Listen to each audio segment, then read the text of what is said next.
Olá, pessoal, tudo bem? Aqui é a Júlia, monitora de Fisiologia 1 e 2 da professora Luciene. E hoje eu e Jefferson vamos falar um pouco sobre o sistema linfático, né?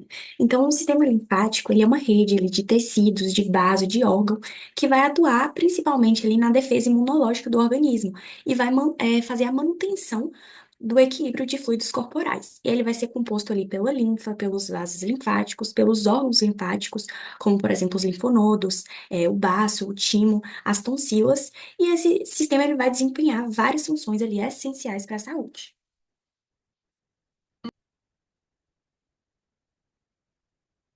Então, agora nós temos aqui a representação, né, dessa rede de linfonodos e vasos linfáticos que é distribuído por diversas regiões do nosso corpo. Então, nós temos aqui os linfonodos cervicais, que vão estar localizados no pescoço e vão ajudar ali a monitorar e filtrar a linfa do pescoço e da cabeça. Nós temos os linfonodos axilares, que vão estar situados nas axilas, né, e vão filtrar a linfa dos braços e do tórax. Temos o ducto linfático direito. Esse ducto linfático direito, ele coleta a linfa da parte superior direita do corpo e drena na veia subclávia direita. Temos o ducto torácico, que é o maior vaso linfático do corpo, que drena a linfa da maior parte do corpo para a veia subclávia esquerda. Temos a cisterna do quilo, que é uma área onde tem ali o armazenamento que recebe a linfa do abdômen e das pernas antes de ser drenada pelo ducto torácico. Temos os linfonodos abdominais, que vão filtrar a linfa, né, da região abdominal. Os linfonodos inguinais, que estão presentes na virilha e filtram a linfa das pernas e também da parte inferior do abdômen. Temos os linfonodos periféricos, que são encontrados em outras partes do corpo também, garantindo ali que a linfa ela seja filtrada de maneira eficiente. Nessa imagem aqui, nós temos a representação de um linfonodo, né? Então, o linfonodo, ele vai ser um pequeno órgão onde a linfa, ela vai ser filtrada. Então, nós temos aqui massas de linfócitos e macrófagos, e essas células do sistema imunológico vão estar presentes na linfa, né? Para remover os agentes patogênicos da linfa. E o linfonodo é uma área de análise imunológica também, onde tem células imunológicas, né, que vão identificar e vão atacar qualquer agente que é potencialmente nocivo ali na linfa.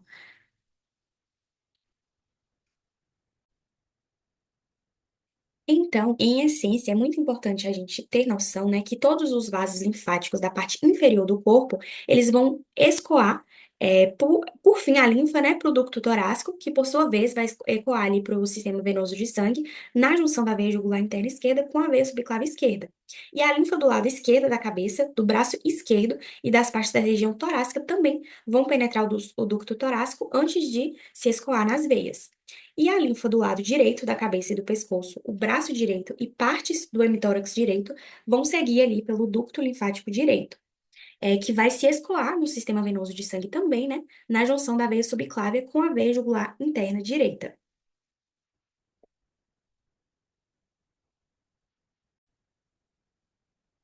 E aqui nós temos outra representação que diz respeito que a maior parte do líquido ali filtrado nas extremidades arteriais dos capilares sanguíneos vão fluir por entre as células e sendo finalmente ali reabsorvido de volta pelas extremidades venosas dos capilares sanguíneos.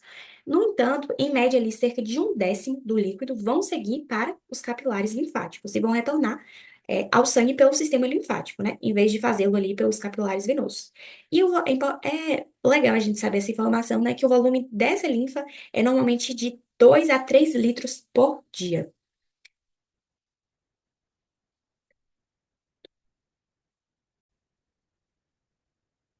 Então, aqui agora nós temos uma figura representando a estrutura especial dos capilares linfáticos, que permite a passagem de substâncias de alto peso molecular para a linfa. Então, o líquido que retorna ali à circulação pelos linfáticos vai ser extremamente importante, porque ele vai conter substâncias de alto peso molecular, como as proteínas, que não podem ser absorvidas dos tecidos por qualquer outra via, né? Embora possa entrar nos capilares linfáticos sem nenhum impedimento. Então, a razão desse mecanismo é essa estrutura especial que a gente está vendo aí dos capilares linfáticos. E essa figura que está representada aqui, ela exibe as células endoteliais do capilar linfático que estão presas por filamentos de ancoragem ao tecido conjuntivo, que o circunda ali, né? E nas junções entre as células endoteliais adjacentes, a borda de uma célula se sobrepõe à borda da célula seguinte, como a gente vê aqui, né? De modo que a borda sobreposta fica livre para se dobrar para dentro. E isso faz uma válvula. Vocês conseguem perceber aqui? Forma uma válvula minúscula, que vai se abrir ali para o interior do capilar linfático. Então, o líquido intersticial, junto com as partículas suspensas, pode pressionar e pode abrir essa válvula, fluindo diretamente ali para o capilar linfático. Entretanto, esse líquido tem dificuldade para deixar o capilar, uma vez que tem entrado ali por qualquer refluxo, fecha a válvula. Então, qualquer refluxo que acontece, ele pode fechar essa válvula. Então, esse líquido que entra, ele vai ter dificuldade de deixar o capilar. Então, dessa forma, os linfáticos, eles têm válvulas ali, né, nas extremidades dos capilares linfáticos terminais, bem como válvulas ao longo de seus vasos mais grossos, até o ponto em que se escoam para a circulação sanguínea.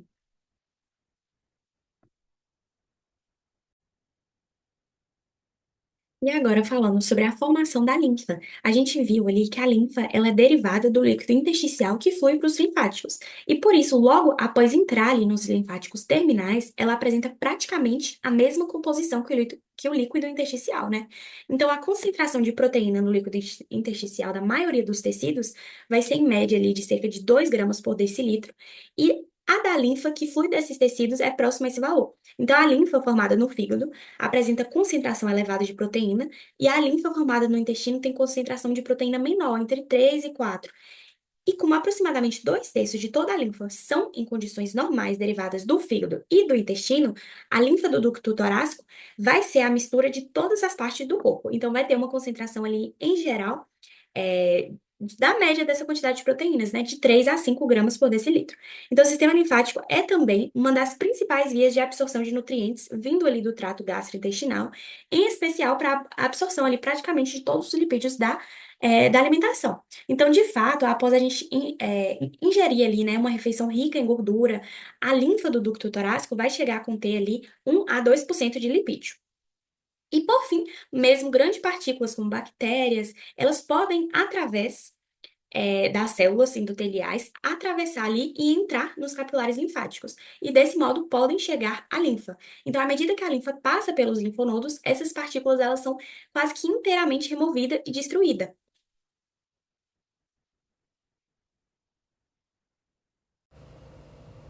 Olá pessoal, tudo bem? Aqui é Jefferson, monitor de fisiologia com a doutora Luciene Catar. Então daremos continuidade, né, ao sistema linfático.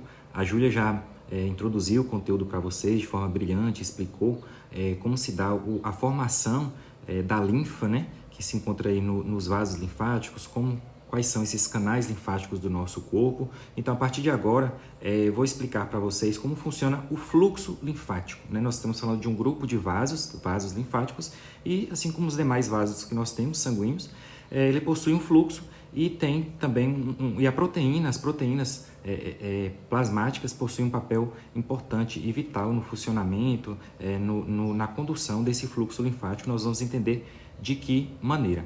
Bom, nós já sabemos que o fluxo linfático é essencial para o equilíbrio de fluidos e o controle da concentração de proteínas do nosso corpo, né?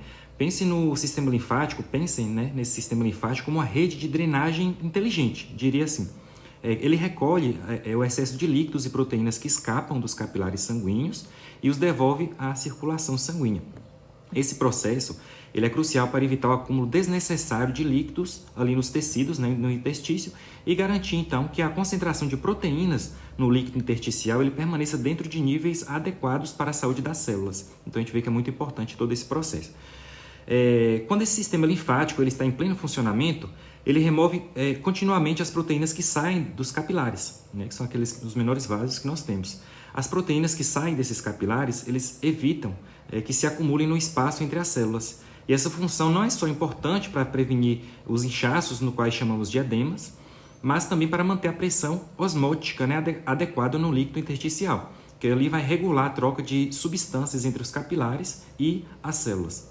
Então, com isso, o nosso sistema linfático ajuda a criar um ambiente ideal para o metabolismo celular, garantindo que os nutrientes, oxigênio, hormônios também, eles circulem ali de maneira eficiente. Além do papel no equilíbrio, né, das proteínas, dos fluidos, o sistema linfático, pessoal, ele também participa da defesa imunológica, é importante citar, apesar que é uma aula à parte que nós teremos no futuro. ele transporta células do sistema imune, como linfócito, né, até áreas de infecção, inflamação. Ele retira também resíduos e toxinas dos tecidos, então colaborando, né, dessa forma para que o corpo responda de maneira mais rápida e eficiente no sistema imune, certo? Falando sobre pressão osmótica, essa pressão osmótica que tanto a gente fala no sistema linfático é justamente a força necessária para impedir a passagem do solvente. Nesse caso, o solvente seria a água, né? O plasma sanguíneo, através de uma membrana semipermeável que separa duas soluções com diferentes concentrações de soluto. Aí, como soluto, nós temos sais, glicose, por exemplo, proteínas, que é o ator principal de todo esse processo do fluxo linfático, certo? Então, essa pressão ela é essencial em processos biológicos, porque essa pressão ela regula o movimento de líquidos entre as células e os ambientes ao redor, ali no interstício, ok? Então, quando existe uma diferença de concentração entre o interior e o exterior de uma célula, por exemplo, essa água tende a se mover para o lado de maior concentração de soluto, sempre para o lado maior de concentração de soluto, buscando ali um equilíbrio. Então, a pressão osmótica, ela se refere justamente à força que ela puxa a água para a área com maior concentração de soluto, certo? O soluto, nesse caso, do sistema linfático, principalmente as proteínas plasmáticas. Então, é por meio desse mecanismo que o corpo mantém a estabilidade dos fluidos nas células e também entre os vasos sanguíneos e o líquido intersticial, ajudando assim a controlar a hidratação, o volume celular e o equilíbrio dos eletrólitos. E a gente vê então que esse fluxo, esse sistema linfático, ele é vital para a nossa saúde e para a vida, né? Muito importante. Então, pessoal, daremos continuidade agora e vamos falar sobre a intensidade do fluxo linfático. São informações importantes, então é preciso que você tenha um papel e caneta na mão para anotar essas informações que são bem importantes para esse conteúdo, tá bom? Então vamos lá, cerca de 100 mililitros de linfa, certo? Fluem por hora pelo dueto torácico, né? Ou ducto torácico, que é o ducto mais importante que tem no sistema linfático, em repouso, quando estamos em repouso, e aproximadamente outros 20 mililitros fluem para a circulação a cada hora por outros canais, certo? Perfazendo então o total estimado do fluxo linfático de cerca de 120 ml por hora, ou seja, 2 a 3 litros de linfa por dia, tá bom? Nós temos também um efeito da pressão do líquido intersticial, como eu já falei com vocês, sobre o fluxo linfático, certo? Então, essa primeira figura que eu coloquei na tela, a 16.9, ela mostra justamente o efeito de diferentes níveis de pressão do líquido intersticial sobre o fluxo linfático medido em patas de cães, certo? Como exemplo. Então, vocês podem notar que o fluxo linfático normal é muito pequeno, com pressões do líquido intersticial abaixo do valor normal, de menos 6 miligramas, ou milímetros por mercúrio, desculpe. Então, à medida que a pressão aumenta para 0 milímetros por mercúrio, que é a nossa pressão atmosférica, o fluxo aumenta por mais de 20 vezes. Então, por consequência disso, qualquer fator que aumente a pressão do líquido intersticial também vai aumentar o fluxo linfático, certo? Então, qualquer fator que aumente a pressão desse líquido no interstício, logo causará também aumento do fluxo linfático se os vasos linfáticos estiverem funcionando perfeitamente, certo? Então, temos alguns fatores, eu coloquei na tela para vocês. Esses fatores são a pressão hidrostática capilar elevada, essa pressão coloidosmótica diminuída no plasma, a pressão coloidosmótica aumentada no líquido intersticial também é um fator, e também a permeabilidade aumentada dos capilares. Então, é muito importante prestar atenção nesses fatores, certo? Então, todos eles fazem com que o balanceamento das trocas de líquido que ocorre ali entre a membrana capilar sanguínea vai acabar favorecendo o movimento de líquido para o interstício. Então, dessa forma, aumentando ao mesmo tempo o volume e a pressão do líquido intersticial e logo o fluxo linfático, certo? Nessa primeira imagem também, vocês podem notar que quando a pressão do líquido intersticial fica ali entre 1 a 2 milímetros de mercúrio, maior que a pressão atmosférica, que nesse caso é 0 milímetros de mercúrio, o fluxo linfático para de aumentar, ou seja, mesmo sobre pressões maiores. E isso ocorre porque o aumento da pressão do nosso tecido não somente aumenta a entrada de líquido para os capilares linfáticos, mas também comprime a superfície externa dos vasos linfáticos mesmo, impedindo o fluxo ali da linfa, né? Então tem essa compressão dos vasos, então impede o fluxo da linfa. Então, sob pressões maiores, esses dois fatores acabam se contrabalanceando de forma quase exata, digamos assim. É o chamado de intensidade barra velocidade máxima do fluxo linfático. E desse fluxo linfático tem uma velocidade máxima e nesse primeiro gráfico é representado por um platô. Estão vendo? Acima do fluxo linfático relativo, acima de 20 ali, nesse gráfico a gente vê ali realmente o platô. E esse platô ele indica que chegou o fluxo, né, alcançou a velocidade máxima, o fluxo linfático. Bom, nós temos também a bomba. Todo esse sistema linfático funciona como uma bomba. E essa bomba aumenta o fluxo da linfa, certo? Assim como ocorre nos nossos vasos sanguíneos.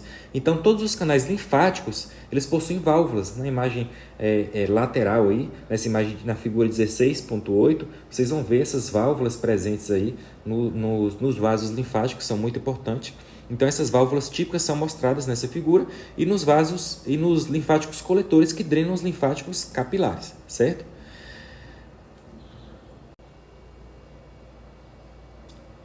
Então, como eu disse, a bomba linfática aumenta o fluxo da linfa, certo? Então, todos os canais linfáticos, eles possuem válvulas. Eu coloquei essa outra imagem aí que mostra a estrutura de um capilar linfático, certo?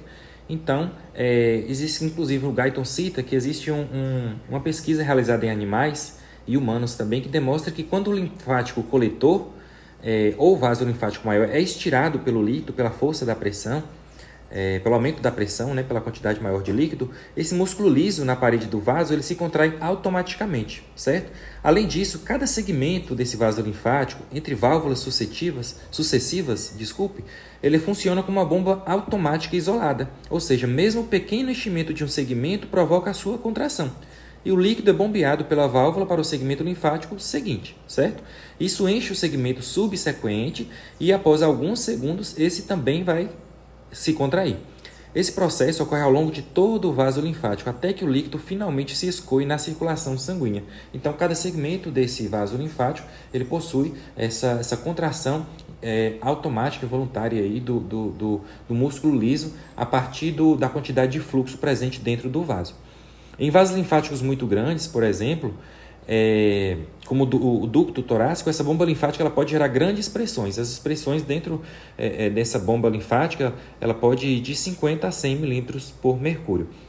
Nós, além do bombeamento causado pela compressão, essa compressão intermitente externa dos linfáticos, nós temos também outros fatores que podem ajudar no aumento desse fluxo, né? Então, além do bombeamento causado pela contração, dessa contração intermitente, intrínseca, que já é intrínseca das paredes dos vasos linfáticos, qualquer fator externo que comprima esse vaso, também de modo intermitente, pode provocar o seu bombeamento. E eu coloquei, inclusive coloquei para vocês aí na tela, em ordem de importância, quais fatores são esses. O primeiro é a contração dos músculos esqueléticos circundantes, o segundo é o movimento de partes do nosso corpo, pulsações de artérias adjacentes, né, próximas ali aos vasos linfáticos e também a compressão dos tecidos por objetos externos ao corpo. Então, podemos, inclusive, fazer uma comparação com os nossos vasos sanguíneos, né? Então, esse mecanismo aí é bem parecido, né? Impulsionador é bem parecido com o mecanismo que impulsiona nossos vasos sanguíneos. Então, para finalizarmos, irei falar sobre o papel do sistema linfático no controle da concentração de proteína, do volume e da pressão do líquido intersticial. Já está claro, então, que o sistema linfático ele funciona como um mecanismo de transbordamento mesmo, chamado de overflow, para devolver à circulação o excesso de proteína e também de líquido nos espaços teciduais, certo? Portanto, ele desempenha também papel central nesses fatores que eu coloquei para vocês no canto direito da tela, como a concentração de proteínas, do volume e também da pressão desse líquido intersticial, certo? Eu vou explicar um pouquinho como esses fatores eles interagem. Em primeiro lugar, lembrem-se de que pequena quantidade de proteína ela extravasa de forma fisiológica continuamente dos capilares sanguíneos, certo? Para o interstício. Somente quantidade muito pequena, se ocorrer, da proteína ela extravasada, ela vai retornar à circulação pelas extremidades venosas dos capilares sanguíneos. Por isso, essa proteína ela tende a se acumular no líquido intersticial, e faz muito sentido, porque ela vai aumentar a pressão coloidosmótica dos líquidos intersticiais. Sempre essa interferência direta da proteína, como eu já havia explicado para vocês. Além disso, o aumento da pressão coloidosmótica do líquido intersticial ela desloca o balanço das forças na membrana do capilar sanguíneo em favor da filtração de líquido para o interstício. Assim, ela efetivamente ocorre a translocação osmótica de líquido causada pela proteína para fora da parede capilar em direção ao interstício, aumentando assim o volume e também a pressão do líquido intersticial. E por fim, a elevação da pressão do líquido intersticial ela provoca grande aumento da intensidade do fluxo linfático, como eu já expliquei. Isso isso por sua vez elimina o líquido intersticial e a proteína em excesso que se acumularam lá nos espaços intersticiais, certo? Assim, pessoal, uma vez que a concentração de proteína no líquido intersticial atinge certo nível e provoca aumento, vamos dizer, comparável do volume e da pressão do líquido intersticial, o retorno dessa proteína e do líquido pelo sistema linfático passa a ser suficientemente grande para contrabalancear mesmo ali com precisão a intensidade do extravasamento dessa proteína e de líquido para o interstício para os nossos capilares sanguíneos. Esses valores quantitativos de todos esses fatores que eu citei para vocês atingem um certo equilíbrio, esse equilíbrio estável, certo? Então eles permanecerão balanceados nesses níveis até que alguma coisa altere, né? Algum fator altere a intensidade do extravasamento da proteína e também do líquido pelos capilares sanguíneos. Aí sim pode causar alguma disfunção, alguma diferenciação, né, no volume e na questão do fluxo linfático.